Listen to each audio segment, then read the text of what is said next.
गाना हो निकाल के दे दे। हाँ भैया बताइए। हाँ हाँ उहे गाओ तनी बस भाई तनी माइक वाले भैया पर भोकल उठा दे तब लोग गाइए। Hello hello hello hello hello hello hello hello hello hello hello hello hello जो मेरे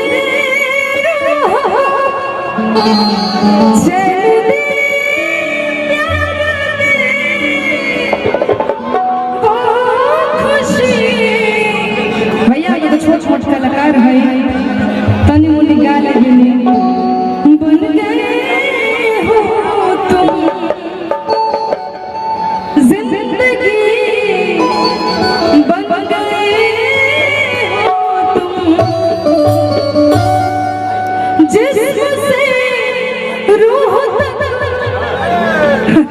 छोड़ का गा रहे अब भाव में आओ रहे तो भैया हिंदी गावे गावे के भोजपुरी में आओ कौन भाव में। हाँ कब भैया बोला। हाँ हाँ बिल्कुल बिल्कुल गाओ तनी भैया एफ लिख दीजिए एफ गाइस इसको। अच्छा अच्छा जिससे रूह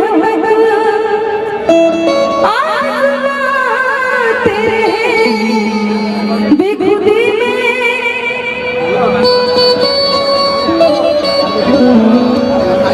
जिस चाहत की तरह थी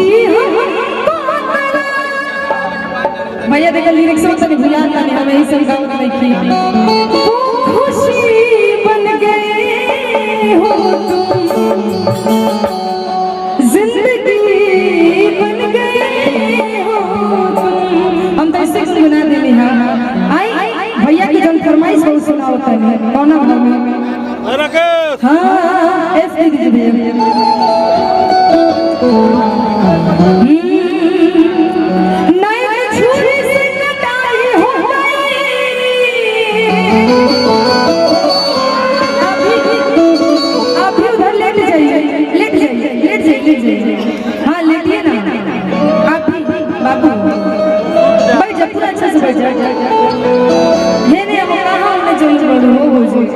कि मैंने छुरी से कटारी हो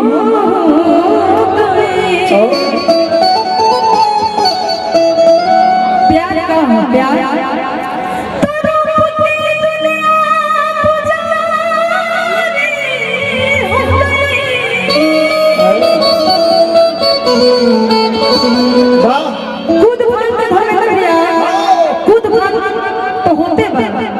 लेकिन भोजपुरी भाव के गीत होके के चाहिए। बोलो हो तो के हो से जाए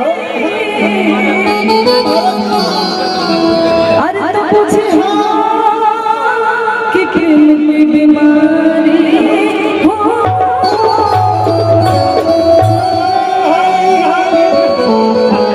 देखिए एगो भौजाई अपना लहुला के ओर से कहा तरीका कहा तरी भैया का लगा दे भैया